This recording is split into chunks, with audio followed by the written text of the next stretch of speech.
From Kern Government Television, welcome to this week's Kern County Board of Supervisors meeting, originating from the County Administrative Center located at 1115 Truxtun Avenue, Bakersfield, California. Kern County's vision is to create and maintain a customer-centered county government designed to garner the confidence, support, and trust of the people we serve. Today's Kern County Board of Supervisors meeting will convene momentarily.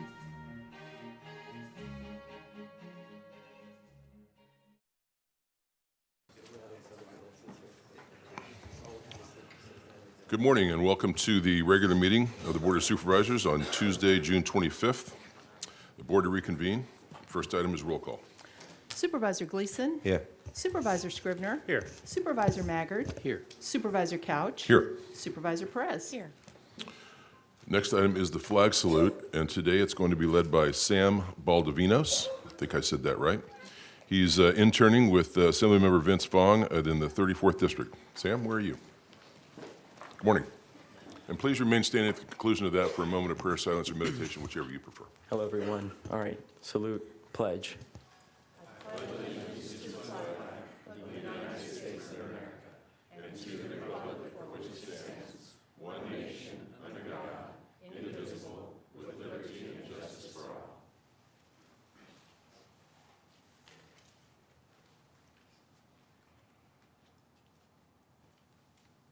Thank you.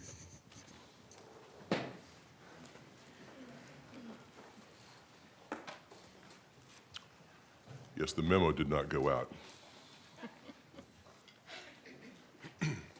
Next item is the consent agenda. All items listed with a C or a CA above the item number are considered to be routine and non-controversial by county staff. We can act on those all in one motion. If any member of the public would like to remove any of those for separate consideration, now's the time to do that. Let me tell you what's on the consent calendar. It starts on page 2, consists of items 4 through 8. I'm sorry, including item 1, and then 4 through 8. Yes. Page 3, all the items 9 through 17. Page 4, all the items 18 through 26. Page 5, items 27 through 33. Page 6, all the items 35 through 42. Page 7, all the items 43 through 52. Page 8, all the items 53 through 61. Page 9, all the items 62 through 69. Is there anyone here that would like to make a comment about any of those or ask for separate consideration of any of those? Seeing none, I'll return it to the board for a motion on the consent calendar. Motion to approve? Second. You have a motion and a second. Please cast your votes. Excuse me, the motion is approved. All ayes. Okay, we're going to go to public presentations, but I want to mention, this is at the end of, gotcha. Before we begin, I want to announce that we do have an interpreter available today for anyone in the audience requiring translation of the proceedings from English to Spanish. Mr. Fernando Lopez, walking down right now, will come to the podium so we can determine if your services are required by anyone.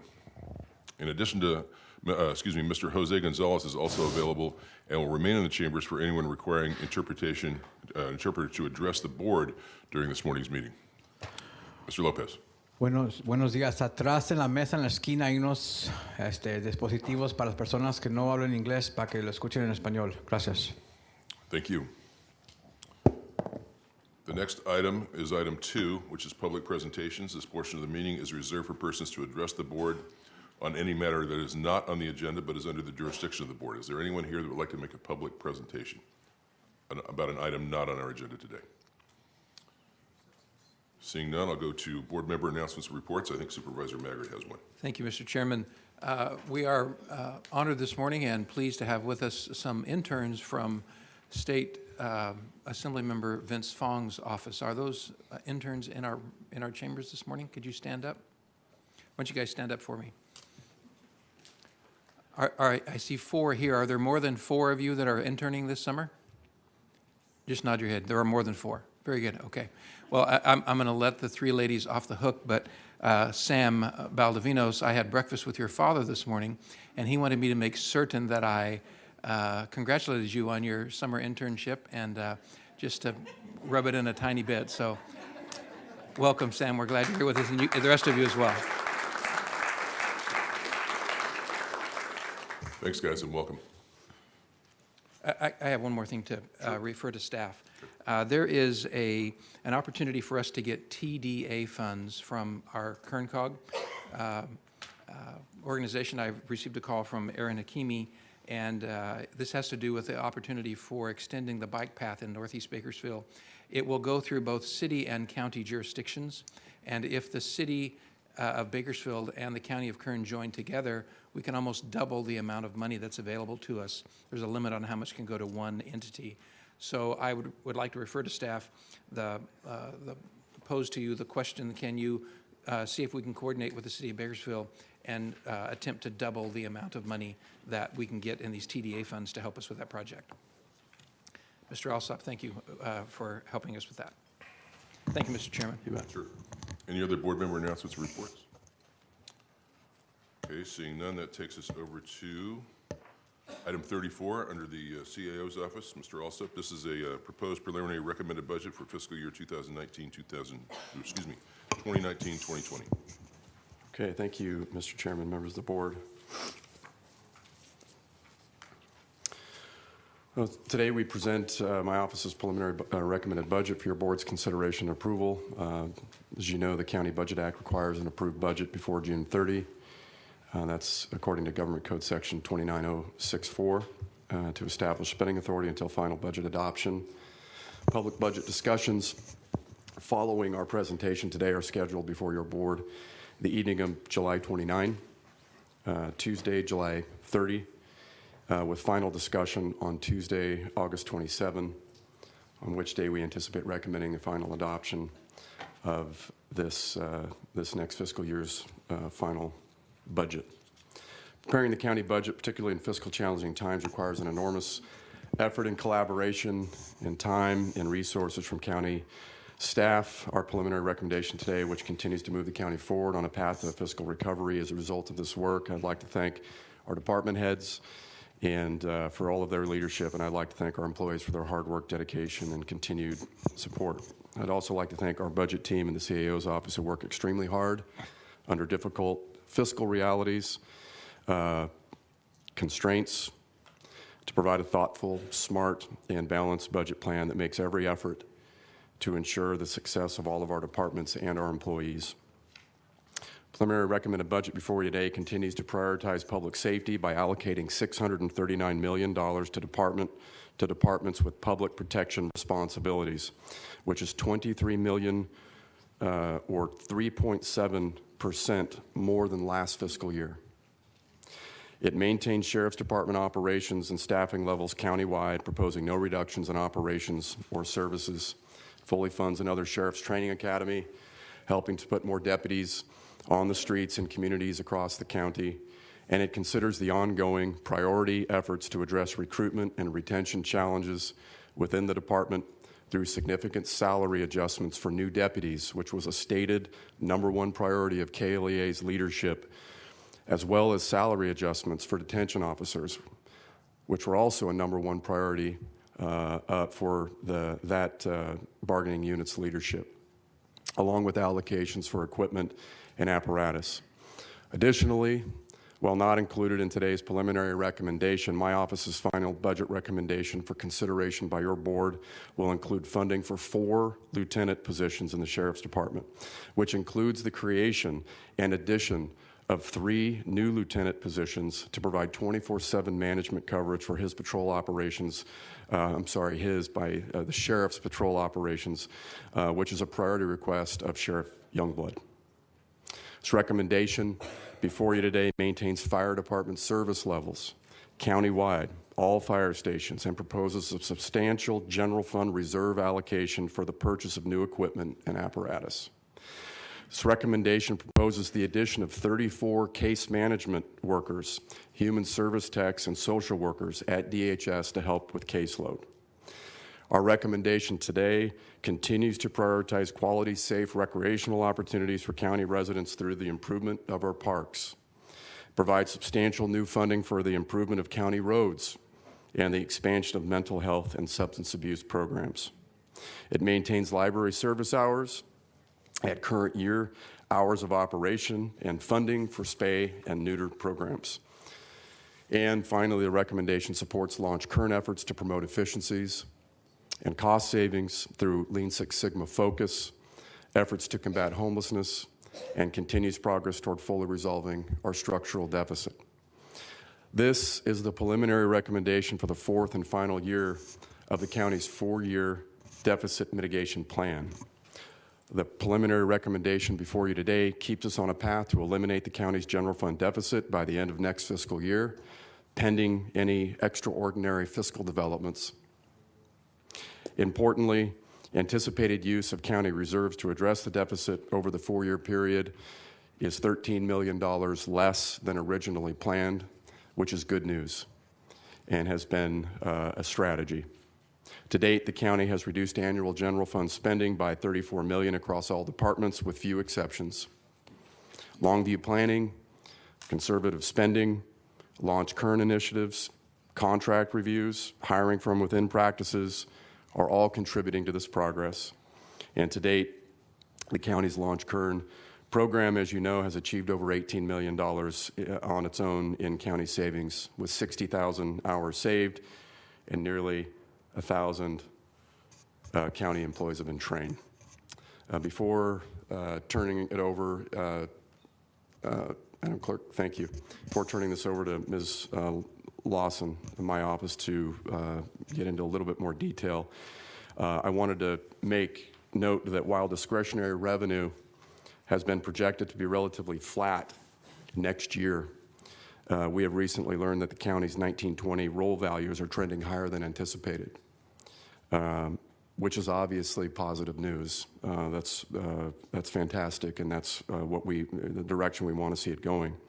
And we'll know definitively in July, following a report from our assessor, what those numbers are. However, it is important that everybody understand here in our community that whatever the final numbers will be, it will not be enough to eliminate our need to use county reserves to balance the budget for ongoing operations. The rising costs of doing business, particularly driven by labor expenses, are currently outpacing growth in the revenue sources that we have that are needed to pay those costs: sales tax revenue, property tax revenue. The most significant driver of these cost increases are in the public safety area, and they are directly related to benefits. Simply put, the growth in these expenses, particularly the last few years, significantly hinder our ability to get ahead and to make significant new investment in priority areas. And there are a lot of different priority areas in the county. And the chart before you just simply, we've shown you some version of this, and we tried to make it as simple as we could, digestible as we could, really. It shows you a comparison of where sheriff retirement and health benefits were in fiscal year 2010-11, and the change where they are in fiscal year 18-19, the dollar change. So we've added about $23.2 million in cost over that time. It's about a 46.2% change. And you can see the line below where it shows salaries and the growth in salaries at 18.3. That shows you that the cost for retirement and health benefits are far exceeding the growth in salaries. Our money is going to retirement and health benefits. Fire, retirement, and health benefits have increased over that period $16.9 million, 53.3% change. The change in salaries over that period of time, the growth, 14.8. Most of our money is being used to pay for retirement and health care costs, benefits. All other county retirement and health benefits, it shows you a growth of $73.2 million from FY 2010 to FY 2018-19. It's a 45% increase. All other county salaries, 15. You can see a trend there. I want to show you all the way down at the bottom our discretionary revenue that's coming into the county. That's the money that you all have the ability to do things with. 8.8% change over that same period of time, growth. So I'm just demonstrating for you that our fiscal challenges continue to be perpetuated by the growth in costs year over year, and labor costs are a major factor. This is something that is going to inform all of our budget decision making, at least in my office, going forward. And this is why we need to continue to stay on a path where we're continuing to make smart decisions and be thinking about how these costs and how the growth in these costs going forward are going to affect our ability to do the things that we need to do in this county. With that, I'll pass it over to Ms. Lawson. Good morning, Mr. Chairman and members of the board. We are pleased to present you with a balanced preliminary recommended budget for both the general and fire funds. Today is the first of 4 public meetings to discuss the 1920 county budget. The total preliminary county budget is $2.7 billion. The general fund budget, which is the main operating fund of the county, totals $811 million. The county fire fund budget is $150 million. The combined updated structural deficit for these two funds total $19.5 million, which represents a 69% resolve of the county's deficit to date. You may recall that the preliminary document before you today is not intended to be modified, as it is a temporary budget until the budget hearings are held in August. Our office will incorporate any board direction received today in the final recommended budget to be presented in August, and the budget will also be revised before budget hearings to account for the final year-end 18-19 fund balances and assessors' final assessment roll. The net general fund cost allocation to departments is $373 million, or 1.33% more than last fiscal year. This increase is primarily attributed to pension cost increases for safety employees, increased medical and mental health services costs at the new jail facility, and higher direct aid payments through Department of Human Services. In addition to $2.6 million in NGFC reductions to departments, it is estimated that another $4.7 million in fund balance carry forward and $10.3 million of designations will be needed towards operations to preserve critical public services. You may recall that your board set aside more than $33 million over the past several years to help pay for rising pension costs for safety employees. In fiscal year 1920, $10.3 million will be released to cover benefits for sheriff, probation, DA, and fire department employees. Without this critical reserve, severe service level impacts would be inevitable. Your board has directed the public safety departments be a priority for the budget. Of particular interest has been the sheriff's office. The net general fund cost for the sheriff's office totals $121.6 million, which is $3.7 million more than last fiscal year.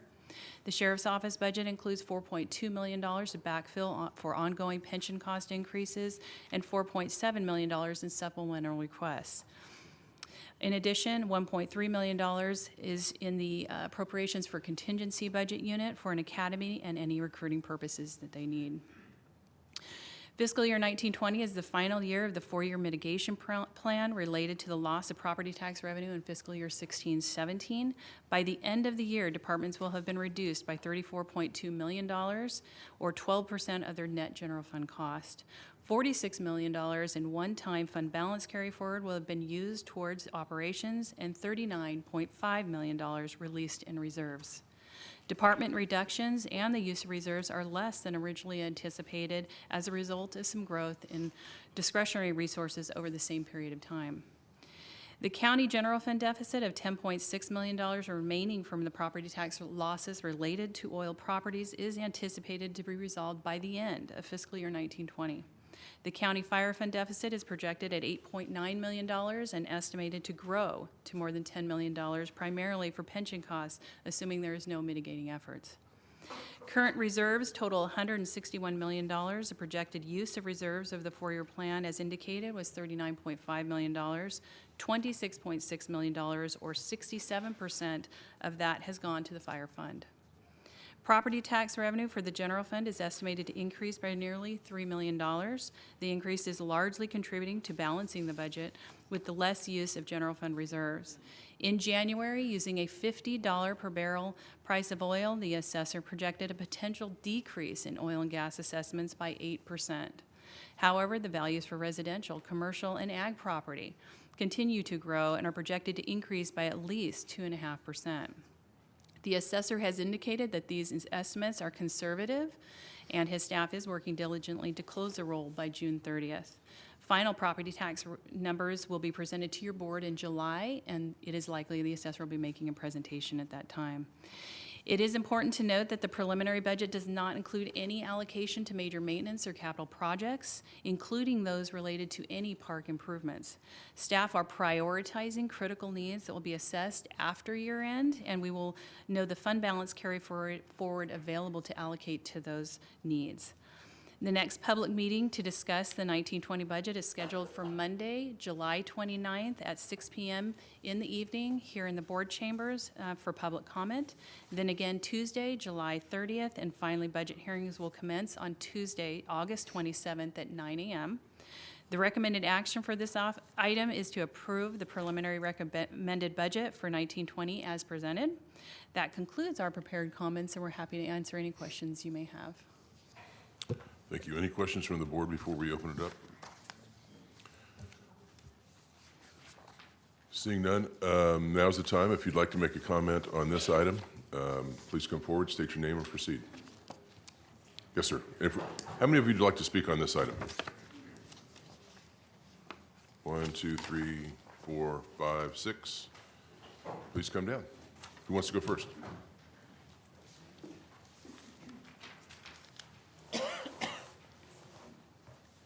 Yeah, let's, seeing as how this is a preliminary spending plan, I'm going to ask that we keep the time to about 2 minutes, because we have more. I think I didn't catch all the hands because I'm seeing more people come down. Good morning. Good morning, Board of Supervisors. My name is Audie Inca Glover, and I work at Leadership Council for Justice and Accountability. I would like to pass a few sheets of paper to the clerk if possible. Sure. Thank you, Ms. Gray. I'm sorry, I didn't mean for you guys that you have to stand. I just wanted you to come to the front row. If you want to stand, you're more than welcome, though. I like the support. Okay, We just want to make our comments together. Yeah. okay. Okay. So today, I am joined by my coworker and colleagues from the Center on Race, Poverty, and the Environment and Central California Environmental Justice Network. We work alongside resident leaders from Greenfield Walking Group, Committee Progreso de Lamont, Committee for a Better Arvin, Committee Lost Hills, and youth leaders from various communities.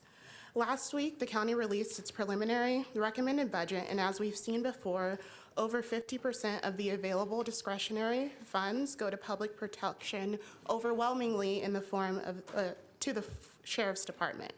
Critical aspects of public safety for residents we work with include adequately paved roads, sidewalks, street lights, parks, and safe routes to school for youth.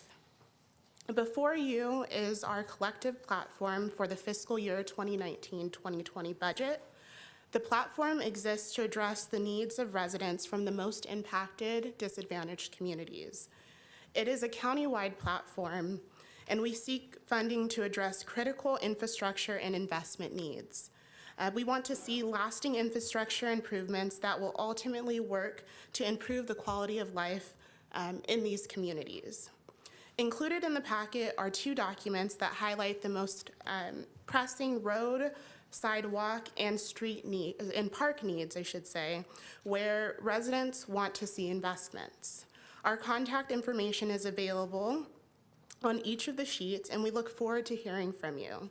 We appreciate the time that you have all taken to meet with our organizations and also the staff willing to meet with us as well.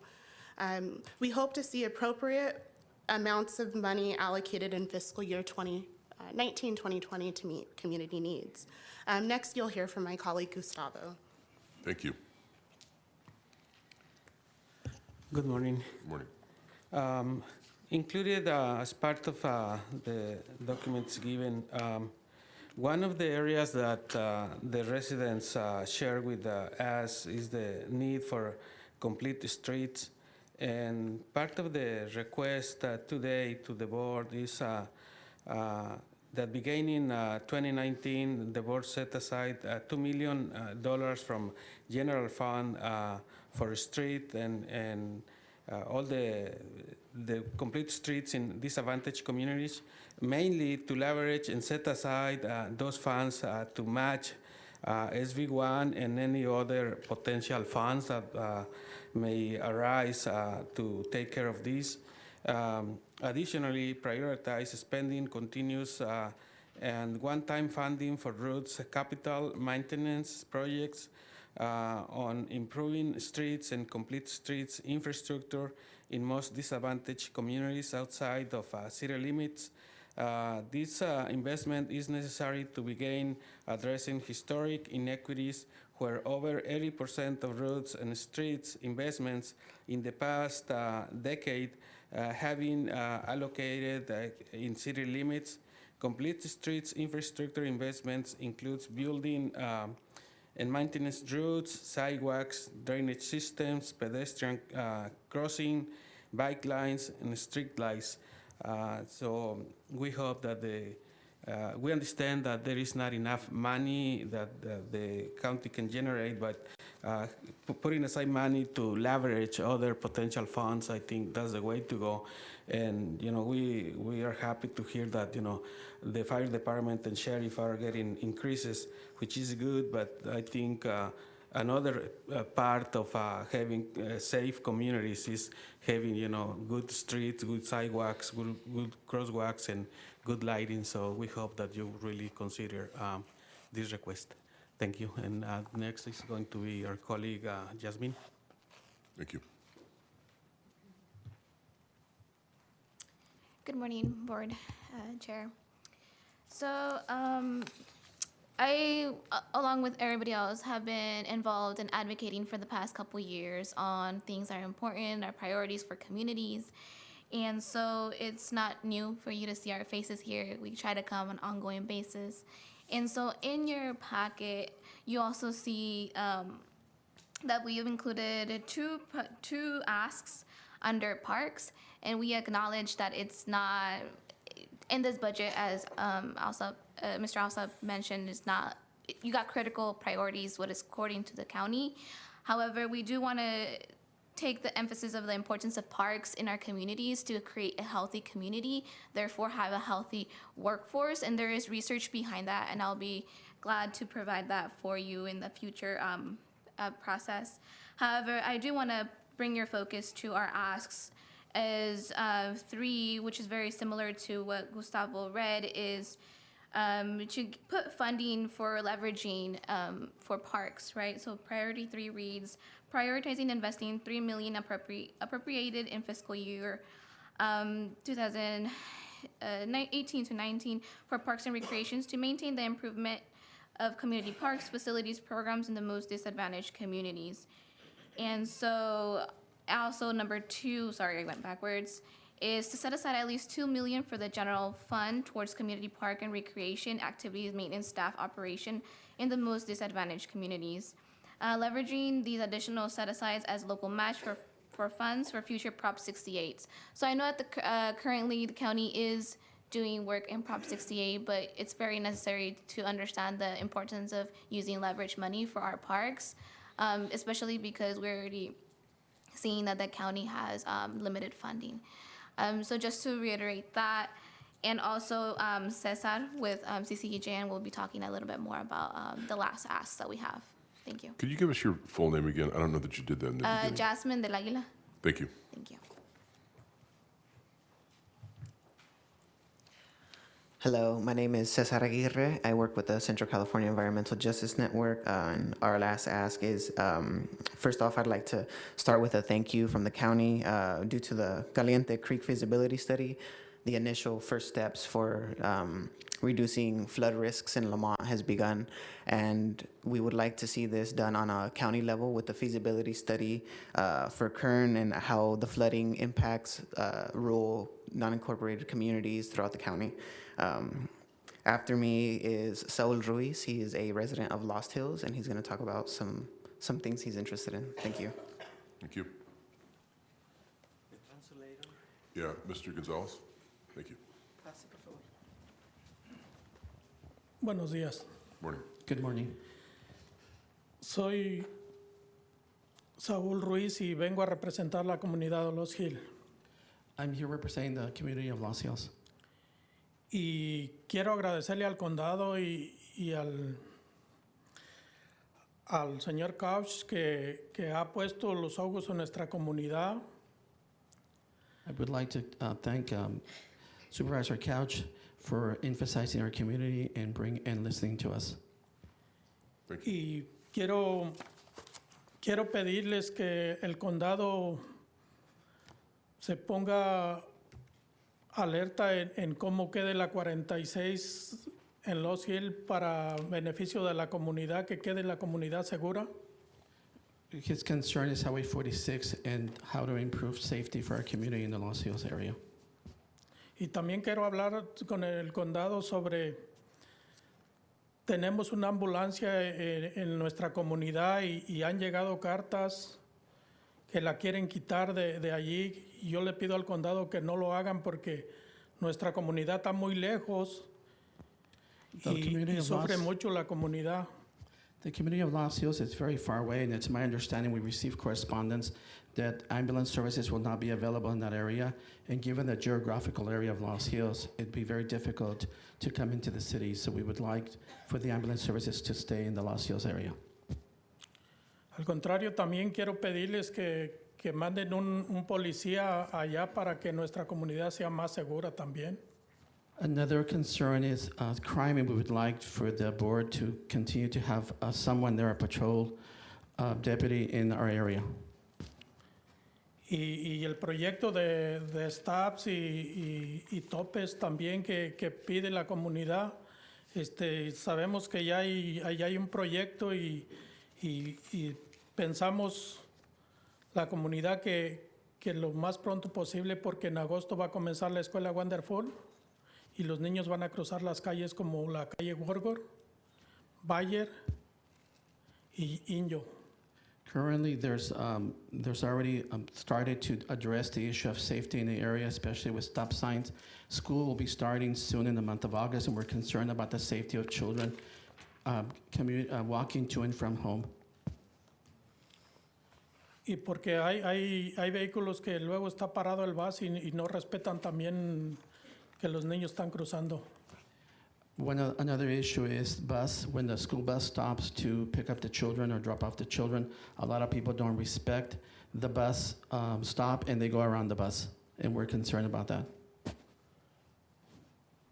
Solo pedimos seguridad para nuestra comunidad y es todo lo que les pido. Gracias. Thank you very much, and we're very concerned about our safety in our community. Let me address the ambulance specifically. It's my understanding that Hall Ambulance just opened a permanent site in Lost Hills. Dice él que Hall Ambulance acaba de abrir un sitio de la ambulancia en esa área. So I don't think there's any. Ahí tenemos una ambulancia, pues está en una casa, pero residentes han recibido cartas que la quieren quitar. It's his understanding that some of the residents have received correspondence that Hall Ambulance will be moving. I'll look into that. I think they now have a permanent location in Lost Hills, but let me check on Él that va a and get back to you. investigar, pero él entiende que ahí hay un sitio que se va a quedar ahí. Hall Ambulance en esa área. Sí, ahí está. Pero él va a investigar. Ok, Thank you. muchas gracias. Señor, su nombre? Yeah. Saúl Ruiz. Saúl Ruiz. Thank you, Mr. Reese. Testing. Buenos días, mi nombre es Estela Escoto. My name is Estela Scotto. Yo solo estoy aquí para darles las gracias a todos ustedes porque han puesto mucha atención en todas las calles que se inundan de Lamont y de Arvin. I would like to thank you and acknowledge for all the work that's being done in Lamont and Arvin to deal with flooding, and that you're listening to our community.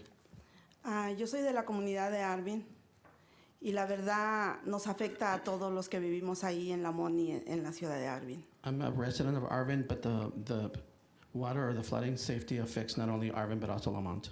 Y lo que les quiero pedir es que sigan con el proyecto que tienen para arreglar todas esas calles. And I would like to encourage you to continue addressing flooding and to resolve that issue. Y nos da mucho gusto que el supervisor Couch nos visite I would like to also acknowledge Supervisor Couch for visiting us and que listening esté- to us. y que esté al pendiente de las comunidades que estamos en desventaja. And we appreciate your efforts in addressing our concerns in our communities. Y también les quiero pedir por la calle Comanche que no la quiten del presupuesto, que ya creo que ya la tienen ahí, And I want to also encourage that Comanche Road is still part of the plan. porque hemos tenido muchos años pidiendo por eso y parece que ya nos escucharon. For many, many years, we've been complaining about that area, and I'm glad that it's part of the being addressed. Gracias. Thank you. Who knew? My name is Timoteo Prado. I'm a resident of Lamont. I work with Comité Progreso of Lamont.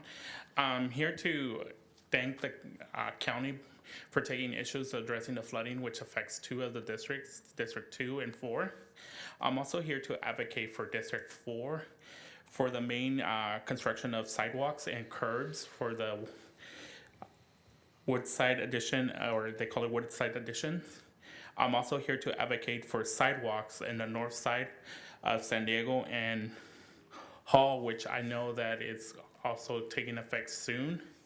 I also am here to advocate for new road, not road construction, but road maintenance on Palm and San Diego, which is the road that I commute every day from work to work. It has potholes where I can literally stick my foot and it sinks all the way close to my ankle.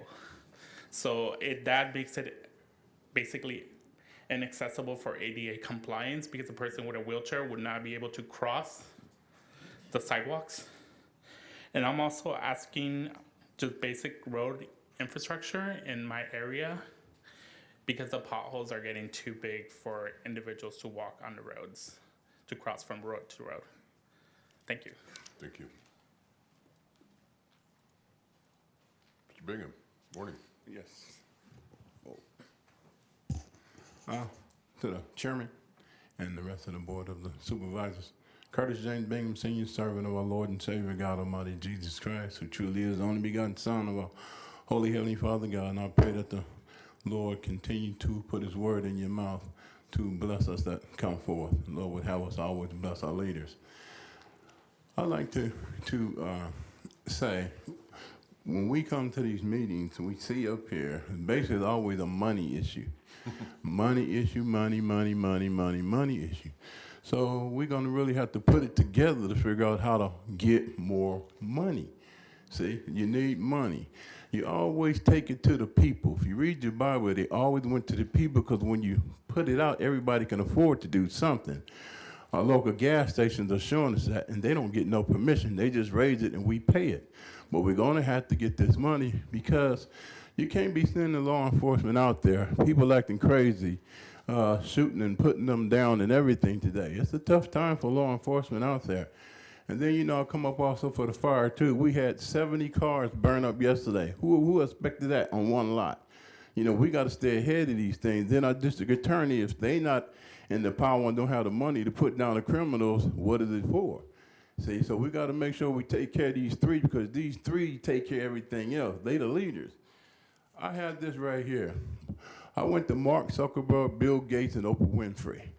Billionaires. I asked for $120 million for my sheriff's department, police department, fire department. Yes, I did. Did I get any response? No, I did not. Maybe if I might have would have had some help, I might have would have got it. The Bible said the rich should communicate and distribute. So there's nothing wrong with asking because they have plenty of it. You don't want to leave the world and have that kind of money left behind and go in front of the face of God and you left all this money behind.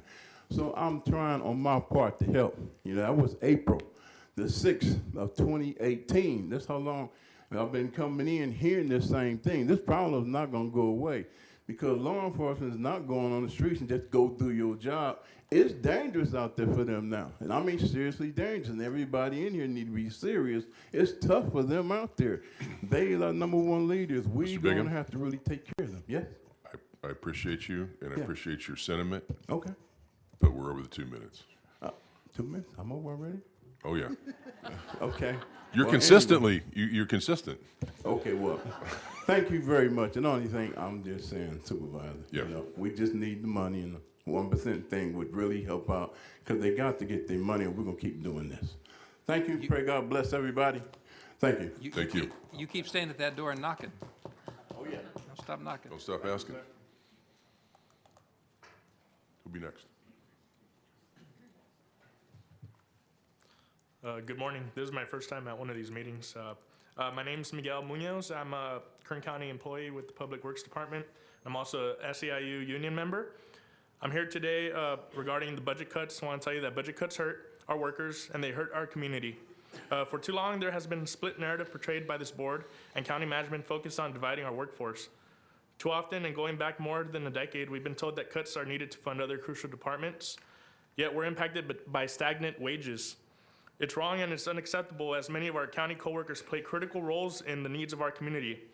Every day, more and more of us from across all the departments are coming together to ensure that we obtain long-term solutions to our challenges. In a time where our economy is booming, workers like myself are being left behind.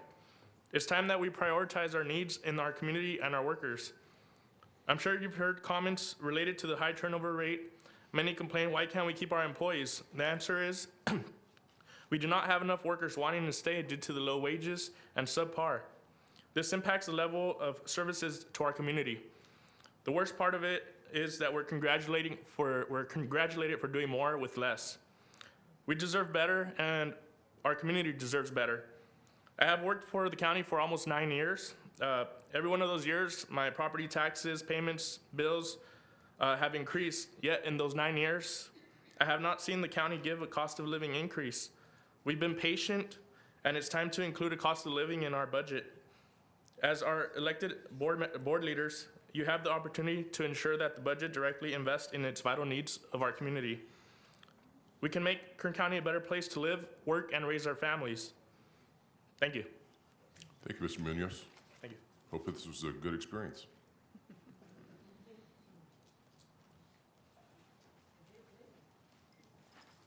Good morning. Good morning, members of the board. I am Deborah McClanahan, and I am the Office Services Assistant for the Department of Human Services Mojave District Office. I have been with the county for 12 years, and I am an SEIU member. My prepared notes. In my work at DHS, I am responsible for being the face of this county. I am the first person our community sees when they come into our offices and need support. I have countless stories of elderly, the blind, the hearing impaired, the mentally disabled, and families with their children as they are struggling to find assistance and support. I can tell you from working the front lines that enough is not being done to service the needs of our community. Too often, I have seen experienced coworkers that I work alongside, like eligibility workers, leave for higher paying positions elsewhere. In many cases, I have seen the toll their jobs that have left on them and are forced to take a leave due to the increased stress of the workloads and unrealistic expectations. Instead, our county is spending millions on extra help employees rather than hiring permanent staff. As demands for service has continued to increase, I can say that our staffing levels have not been able to meet this demand. Many of the community members which we provide care for are experiencing homelessness, which is associated with mental health and substance abuse. And I, like many of you, want to ensure our community can be properly cared for. However, our challenge in retaining qualified staff does not allow us to do so. A 50% increase in homeless between 2018 and 2019 should be alarming enough, but your proposed budget cuts signal to us and to our community that this is not an urgent enough issue for you. We have yet to see a shelter in East Kern outside of Ridgecrest. There is no mental health facilities. This is unacceptable. When our residents cannot properly be treated for mental health and behavioral issues, the challenges it puts on the safety of our community is at risk. As noted in the Bakersfield, Californian last week, there is widespread discontent across this county, and we do not feel safe. I'd like to take this moment to present to you and to Ms. Murphy some of the many petitions being presented to our directors across the county.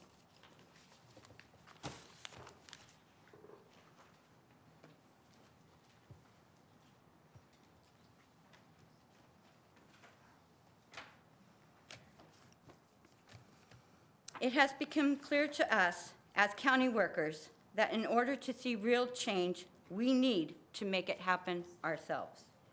We want to be partners in finding long-term solutions, but it takes your commitment to invest in our workforce.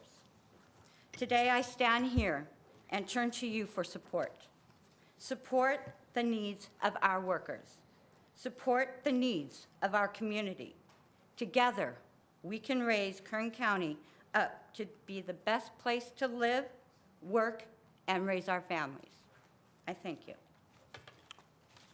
Thank you, Ms. McClanahan. Who'll be next? Morning, ladies. Good morning, Mr. Chairman and board members. My name is Diane Byrne. I'm a familiar face here, and I'm also a member of the Bakersfield 3 Mothers of Missing and Murdered Children.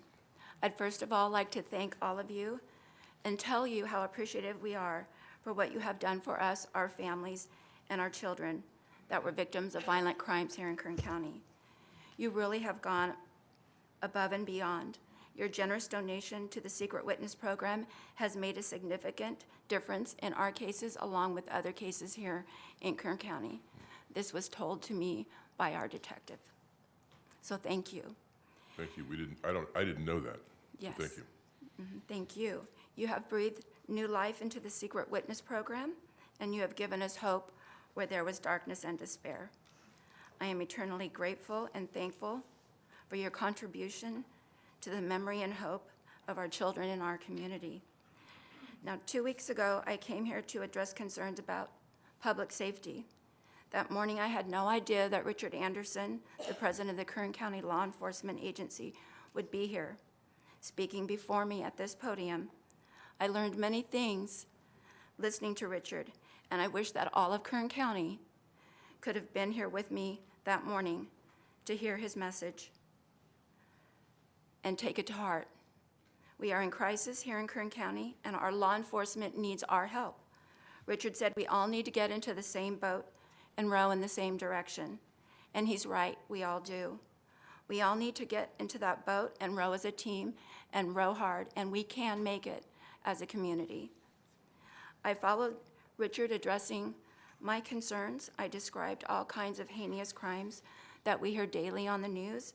I described of us hearing about losing our sheriff's deputies and our gang unit being dispelled.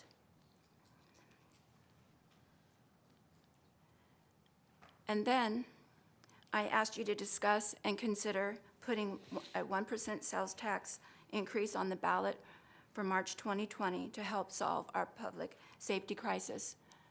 I used the words temporary, sundown committee, and for this I ask your forgiveness. Because that is not what it's going to take to make a difference and solve our crisis. You have done your part, now we are willing to do our part. We have decided that we, mothers of children who were victims of violent crime, need to be the one to spearhead a bipartisan citizens initiative to get the 1 cent sales tax increase on the November 2020 ballot. So we are asking you to take what I asked you to do off your agenda. We also want the tax revenue increase to be dedicated to public safety, law enforcement, and the coroner's office only. If we are able to get voters to pass this initiative, our county will then become a self-help county, and many other additional revenue doors for funding and grants will open that are currently closed to us. The news reported yesterday that the City of Bakersfield tax increase has yielded over $3 million more in revenue than they projected, and now they're having to decide how to spend it. We believe that this is possible for our county too, if we can get voter approval. We will have an excess of funds for you to decide and help the county spend. I have downloaded a copy of your ordinance, number G, and I'm asking for your guidance and for your help. We would like to meet with City Council, and we are prepared to go the distance, and we know that we needed to get started now, helping collect signatures for this measure, and also to help those in our community become educated. We are committed to helping solve our public safety crisis and partnering with law enforcement to help the welfare of our community. We want our law enforcement here in Kern County to be ranked #1. Here, here. And we want Kern County to be one of the safest places to live and be ranked #1 in our state. Again, I want to thank you for all that you do, and thank you for listening and for caring. Thank you. I'm going to go to Supervisor President. What do you have? Would the rest of you like to speak? Okay. You want to wait? I can wait, Chairman, thank Okay. you. Can we distribute, please? Sure. These packets to each supervisor and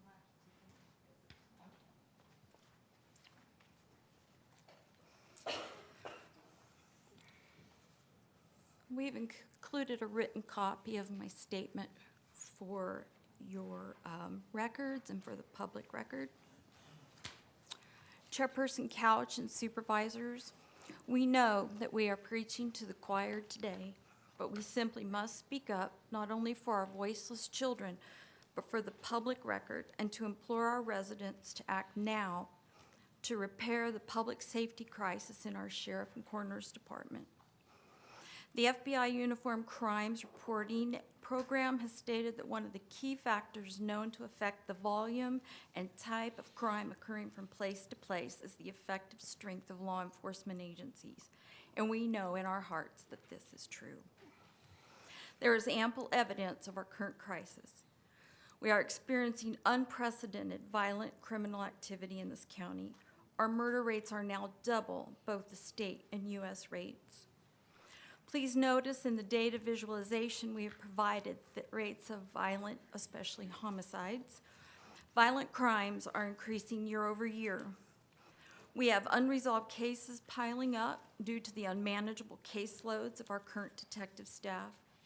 We are hemorrhaging deputies who are leaving for other agencies and other communities. We are unable to recruit and retain the best and brightest to our ranks because of wage levels, leaving us vulnerable in both force size and total years of experience.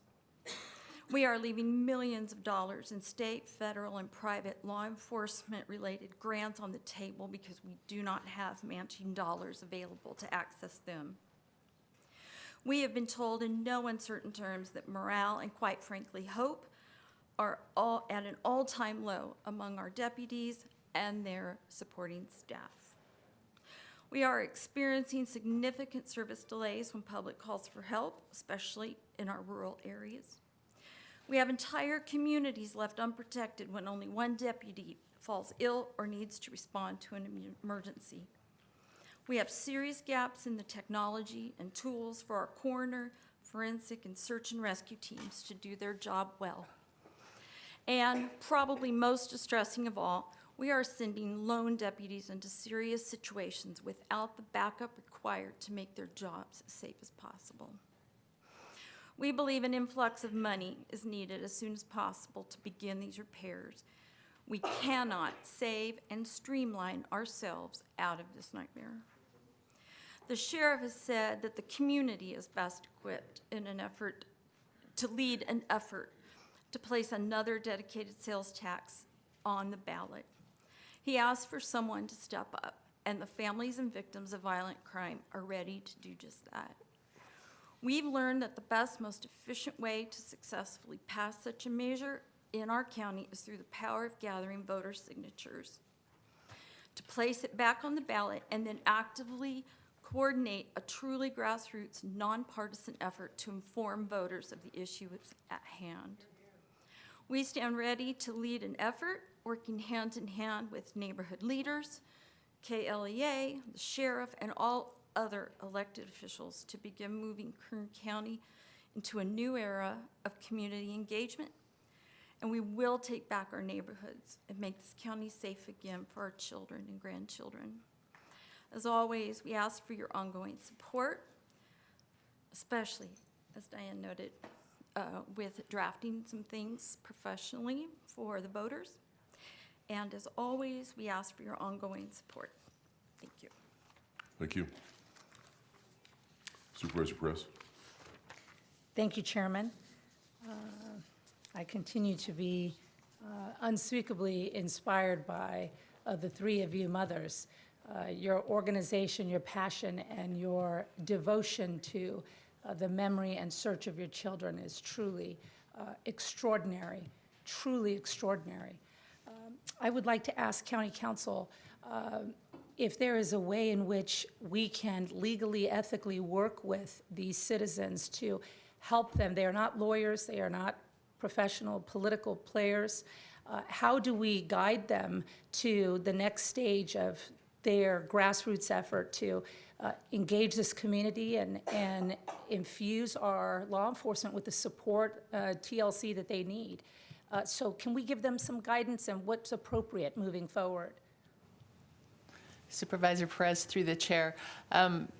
Mr. Alsop and I have already arranged to meet this afternoon to start our discussion concerning the sales tax. And at that time, I think we'll be able to come up with a plan of a way to reach out to the three of them and others. And I don't know whether it would be through a public forum type of meeting or community meeting where we could lay out a kind of a roadmap as to how people who are interested in ballot measures. But that'd be one way that I would approach it, or Oh, that's fantastic. perhaps meet with them. Do you have their contact information? And ladies, I don't know if you've provided that to our CAO, but certainly they would like to engage you and help you in this most valiant Herculean effort that you are engaged in. Thank you, sir. So that seems appropriate now. If you're meeting this afternoon, it sounds like the mothers should hear from you soon. I think time is of the essence on the deadline, so we should definitely get moving. Absolutely, we will. I appreciate you. Thank you again to the mothers. Thank you so much.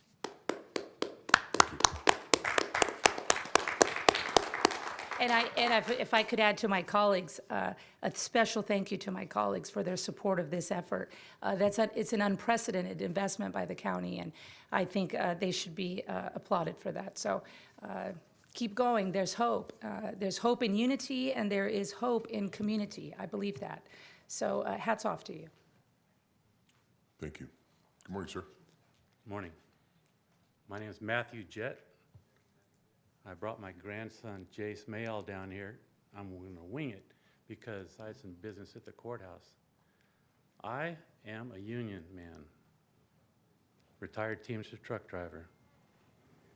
For almost 10 years, I was a union steward. I'm used to this stuff. We only got 3 to 4% raise a year. That 8, that's rule of nines, that's pretty good. My opposite number, the company lawyer, also was a union man. Retired highway patrol lieutenant. He gave us parameters on where we could go, how much we were going to be allowed, and we didn't argue with his numbers.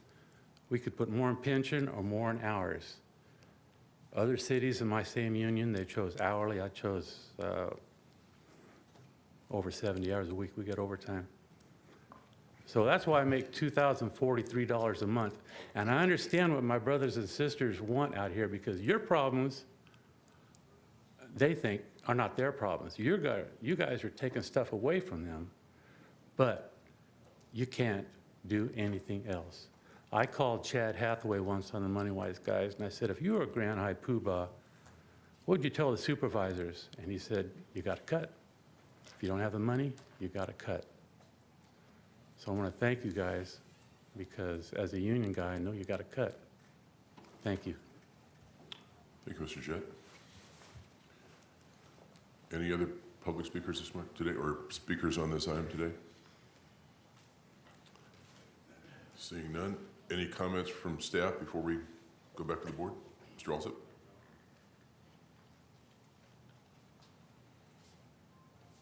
Yeah, Mr. Chair, members of the board, I did want to address a couple of items. Mainly, I'm just looking at my notes here. Staff wants to thank Gustavo, your group. We appreciate you all in all the meetings that we have and all of the things that you bring to our attention. We enjoy working with you. And thank you for the thank yous. We appreciate that. It's our pleasure, and we'll continue to keep the relationship going. I also wanted to comment real quickly, Mr. Chairman, on the SEIU comments. And as you know,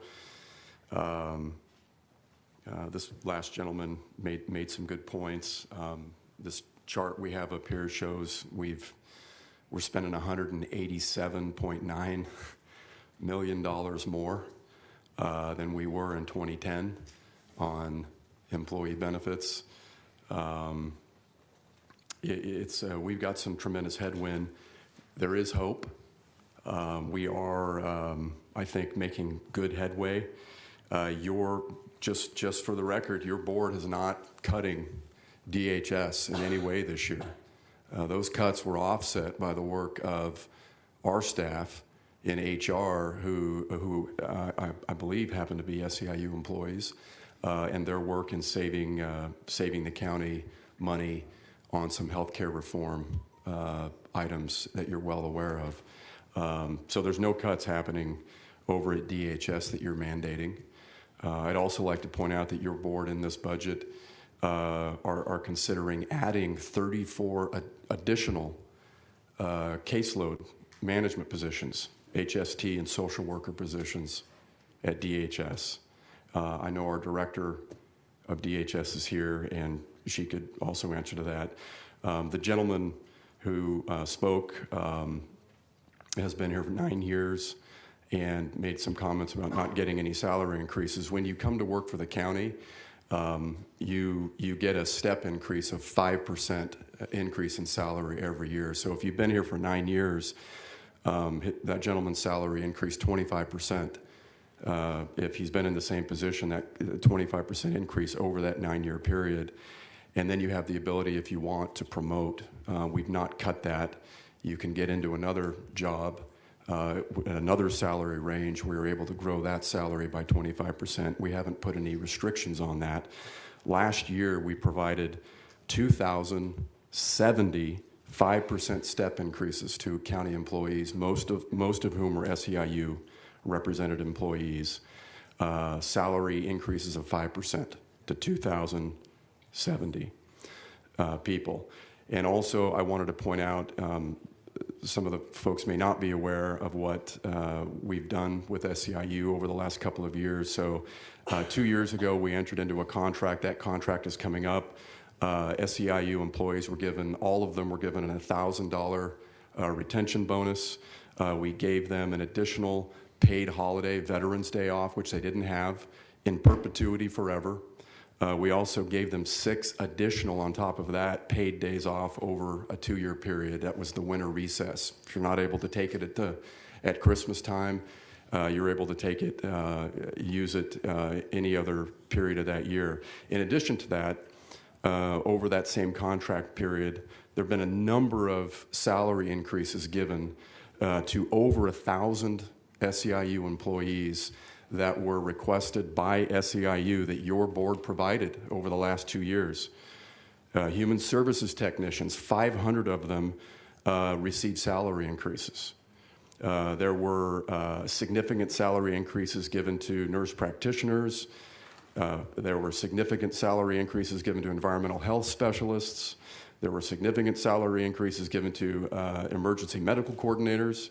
There were significant salary increases given to behavioral health positions, 500 employees there. There were significant salary increases given for the Psychiatric Evaluation Center. There were significant salary increases given to behavioral health staff on the mobile evaluation team.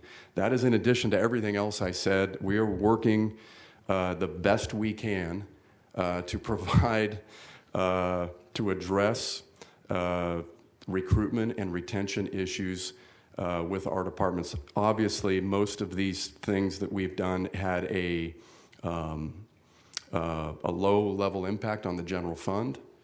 Most of this was picked up through non-general fund sources, but these are things that we are doing for SEIU. I just wanted to point them out because of the folks that came up may not be aware. Thank you, Mr. Alsop. I return it to the board for questions, comments, and action. The requested action is just to approve. I would like, Chairman? Oh, I'm sorry, Supervisor Perez. Thank you so much. I want to thank Nancy for excellent, concise, and very user-friendly presentation on what are otherwise very complicated matters. So thank you, extraordinary as usual. And to Mr. Alsop for your team, thank you. I feel as though the tone and the spirit of this conversation is right on and where it should be. And I'm grateful for your work. I know it's been a tough 4 years with our deficit, and we have to be clever and united with the community in how we solve our problems. And that means being creative. So I really, really appreciate you. And of course, thank you for your work with these mothers.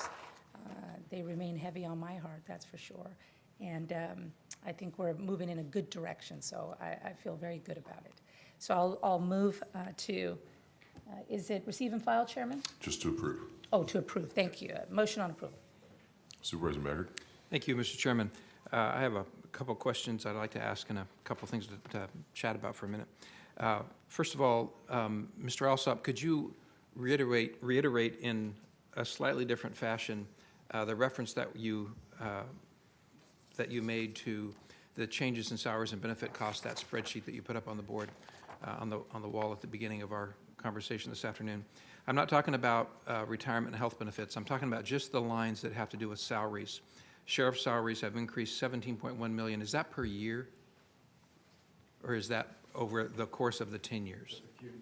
Cumulative over the course of the 10 years? Yes, sir. Okay. So 71.1 million over the course of 10 years, 11 million in fire salaries over 10 years, and 46.5 million over all other county salaries over 10 years. So you just explained in a rather lengthy way. Try one more time to succinctly explain to the public and to our employees if salary costs have increased by that much in 10 years and the claim is made that there have been no raises paid, why is extra money being paid out? That has to do with, obviously, there are revenue sources funding additional positions above and beyond the general fund. So it has to do with the addition of positions in various departments that may or may not be funded by the general fund. It has to do with salary step increases. It has to do with promotional opportunities. All of that go into those numbers and the increase over that period of time. And really the highlight, if you will, the big picture is that the retirement and healthcare benefits, which are part of the compensation package, the growth rate in that particular area is far outpacing, the growth in salary benefits or salary compensation increases on salary. And it's discretionary revenue at a mere 8.8% growth over that period of time. It just shows you that when we are making our spending decisions, we have less and less available to spend on things like in-the-pocket take-home salary increases for county employees because of that increase. We have less and less money available to spend and make investments in parks or extending library hours, or all of these things that are important to your board in different ways. So that's I'm sorry, Supervisor, you wanted me to be succinct. That wasn't quite succinct, but we'll work on the succinct part as we go along here. About 75 million of the 188 million is salaries. The rest of it is benefits. So I think it would be interesting for us. I'm not looking to criticize, to argue with, to divide. This is not intended to be any antagonistic reflection on our employees at all. I'll talk about our employees in just a moment. But it would be helpful to the public to understand, out of our 8,000 employees, how many people have received increases in compensation over those years in the interim. So we can work on that between now and when we have our next budget presentation. But I think that's one important component of it. We would never have closed the gap as we have without first the sacrifice, the commitment, the loyalty, the diligence of our employees, our line employees. They have done a remarkable job for us, and I'm grateful. And if the public were aware, they would, to the extent that they're aware, they are grateful for that.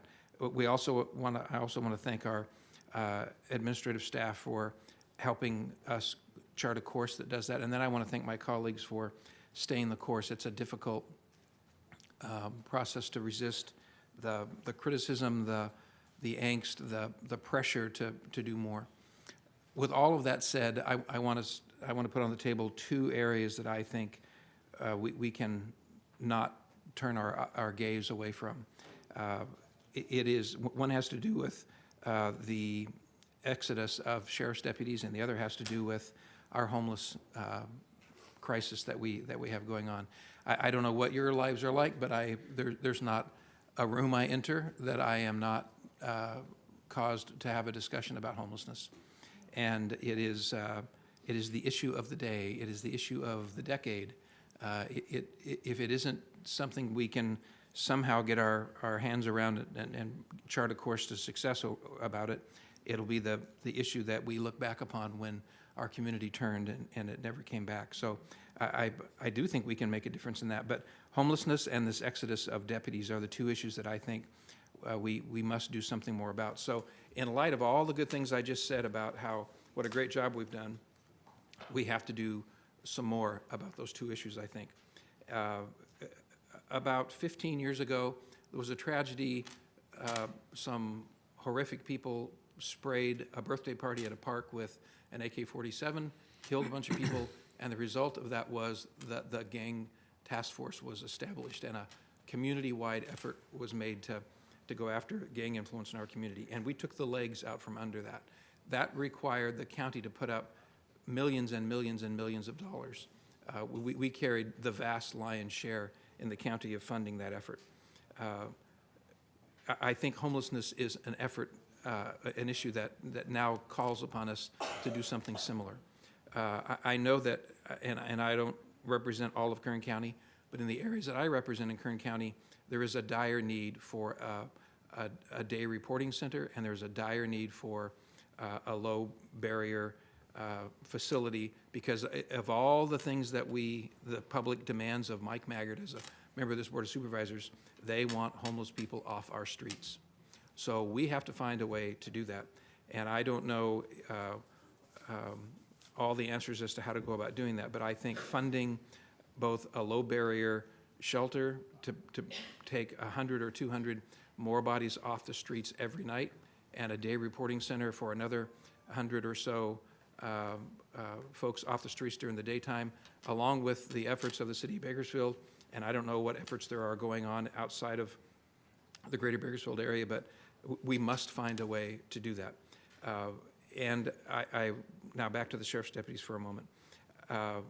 This budget, besides dealing with homelessness, I think we also have to deal with retaining those deputies.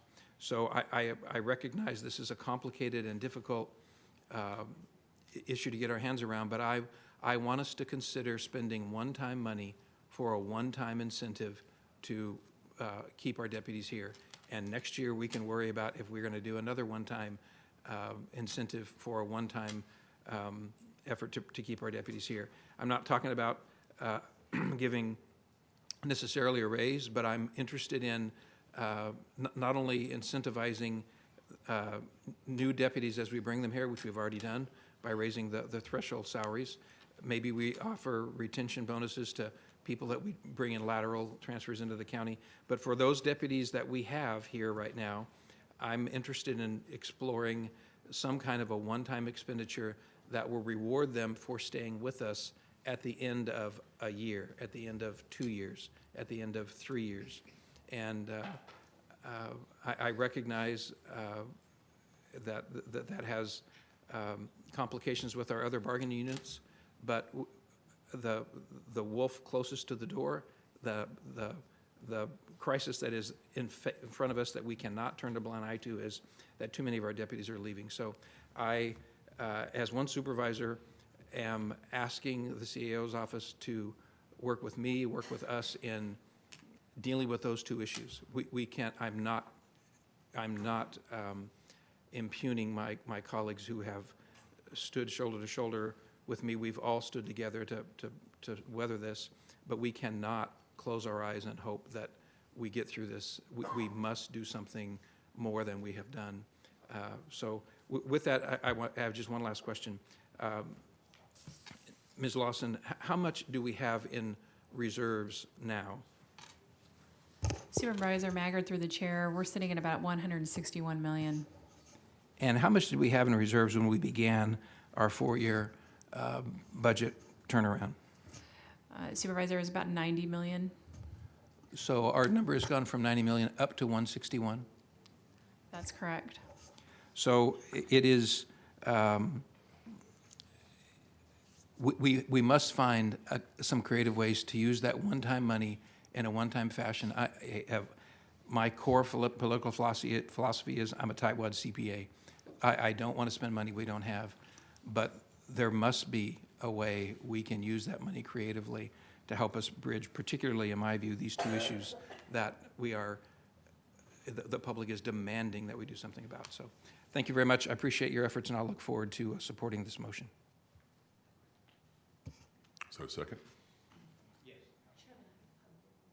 Supervisor Perez.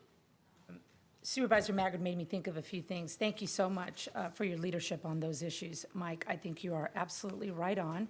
Nobody is going to come save us from the outside. This is our community, and our community is what we do. I will be in Fresno the next couple of days touring some of their tent cities and their homeless encampments, which I understand are really extraordinarily crisis level.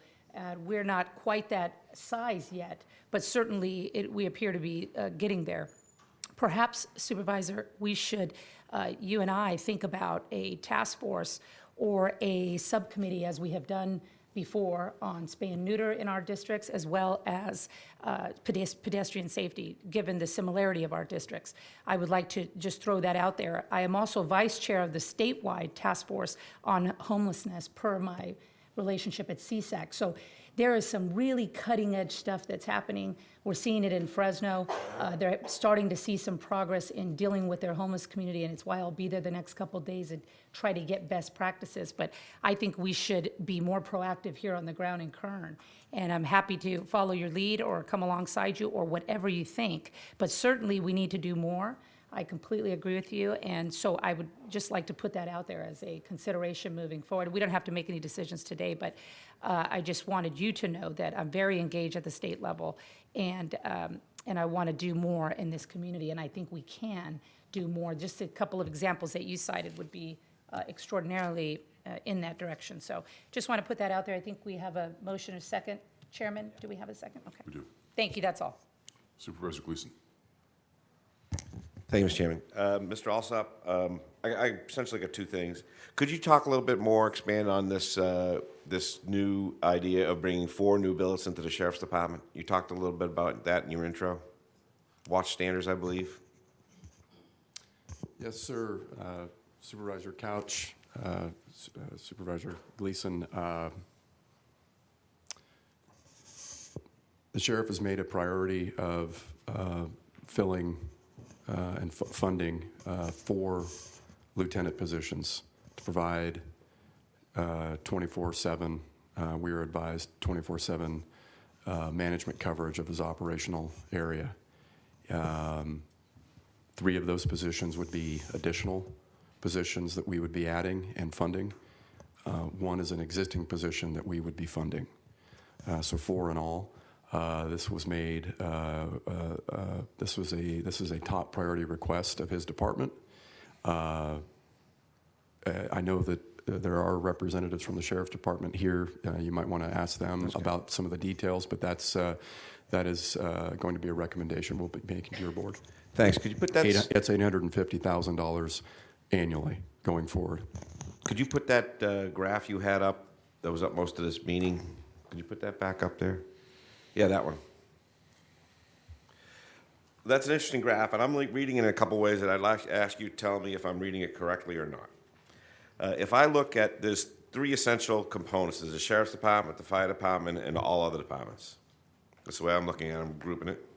And I look at 46% increase in retirement and health benefits, and the sheriff's salaries go up 18%. If I add those two numbers, I come up with 64.5% increase over the past 8 or 9 years.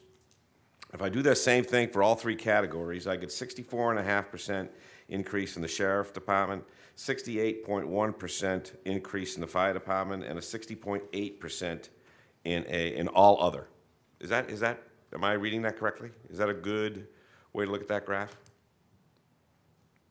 If my numbers are correct, it says I'm drawing the conclusion here that over the past 10 years, we have put priority on public safety over all other counties, all other departments, by 8%. Can you repeat your question, Supervisor? Sure. What I'm looking at is that if I add those two digits, two rows, the salaries and retirement benefits, I see a 64.5% increase in the sheriff's department, a 68.1% in the fire department, and all other counties departments, 60.8%. I'm just adding those two up, those three groups up. Yeah. Is that a problem? Yeah. I'm not sure that would be completely accurate on the numbers. These are each of these line items are individual to salaries and retirement benefits. But to your point, I think your point was that the big cost driver in labor in this county is on the public safety side.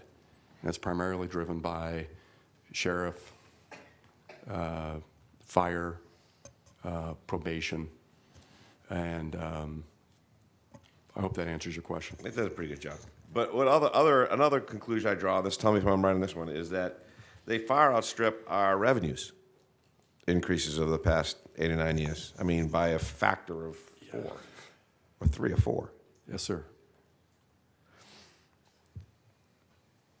And so I want to commend the CAO's department, Nancy and Elsa, and yourself, your whole team, for coming up with this plan, not only this year. I think it looks pretty reasonable. I think we can tweak it a little bit.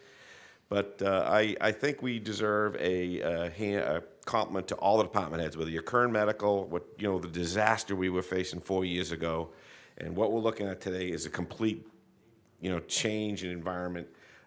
All the department heads have came in and really contributed to the successful completion, hopefully, of this 4-year spending plan. And I just want to take a moment to say that if it wasn't for the employees and it wasn't for our tight, austere management of critical, precious resources, and our ability to look at change and changing the way we do business, we would not be sitting in the seat we're sitting in today.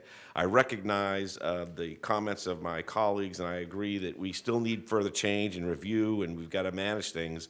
But we have done a heck of a job, and I'm very thankful that our department heads are so talented, and our workforce is so committed to the community of Kern County, and our CAO leading the charge with Nancy and Elsa. Thank you very much.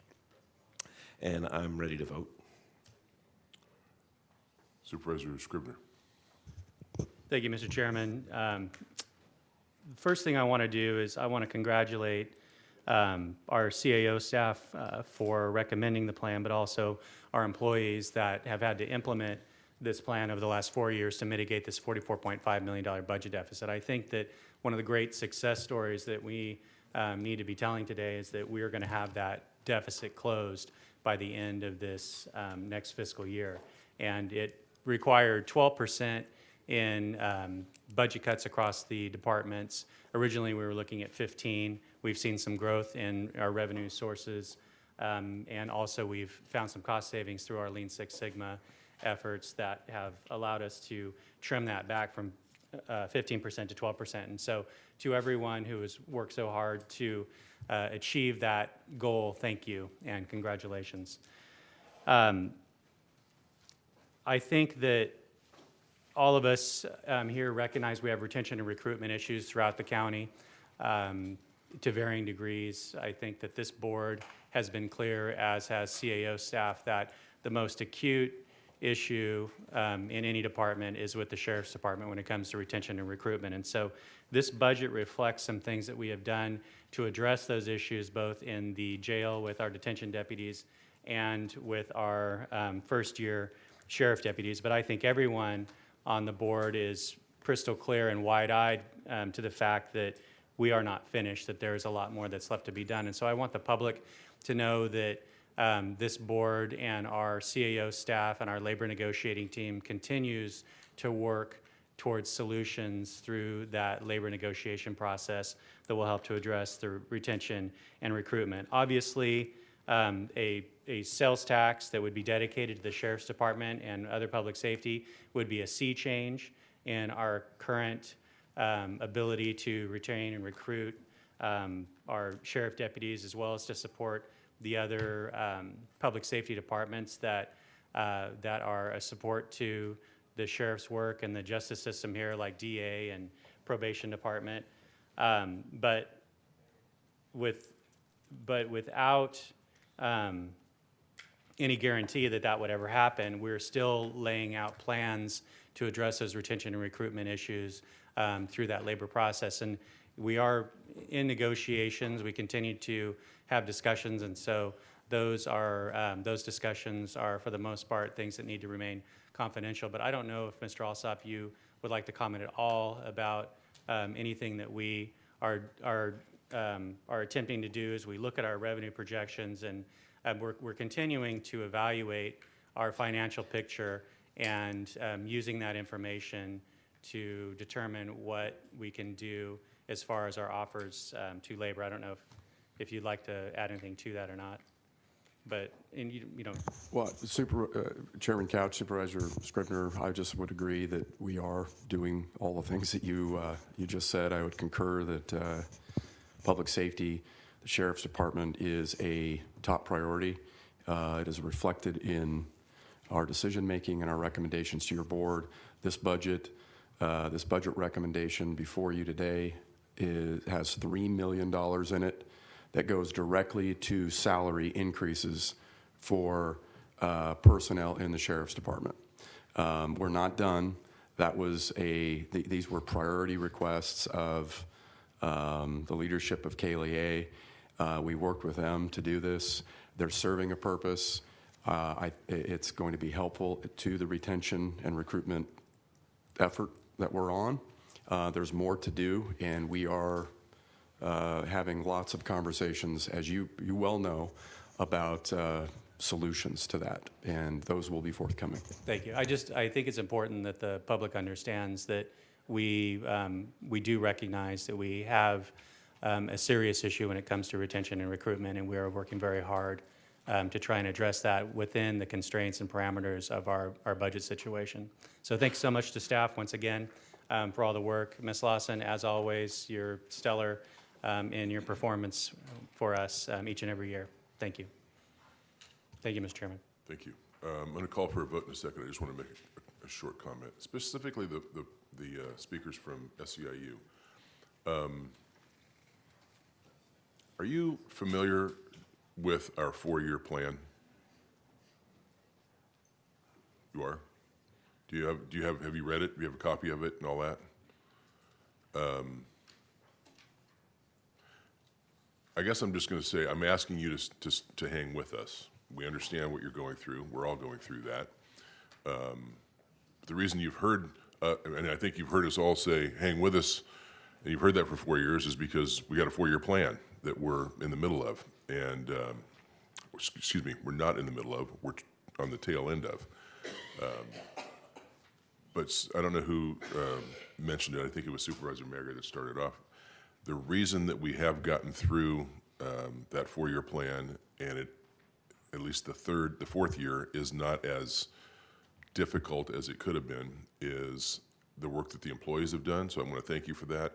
And I also want to highlight Nancy Lawson's work. Without her, Ryan, I think you'd be in a world of hurt. So thank you, Nancy. Thank you, Ryan, for keeping her around, figuring out a way to keep her there, retaining her. And Elsa. Yeah, where's Elsa? She deserves some kudos, too. So you have a motion and a second. Please cast your votes. The motion is approved. All ayes. Thank you. I think that takes us to the end of the morning agenda. We just need a motion to adjourn. Oh, I'm sorry. I've got to add something. We are going to consider adding an item to the closed session. It'll be item number 74. And we need to make a finding that the need to take action on a non-agenda matter occurred after the agenda was posted on June 20th, 2019. County officials learned of significant information, and such information warrants immediate consideration by the board. Item 74, do I need to read that in the record what it is? Yeah. It is, item 74 is the security of public services or buildings. This is a consultation with agency counsel on matters posing a threat to the security of public buildings. So we just need a motion to make that finding? So moved. Is that correct? Okay. You have a motion and a second. Please cast your votes. The motion is approved. All ayes. Thank you. Do we have a motion to adjourn as well? Item 74 has been added. We have a motion without objection to adjourn. Thank you.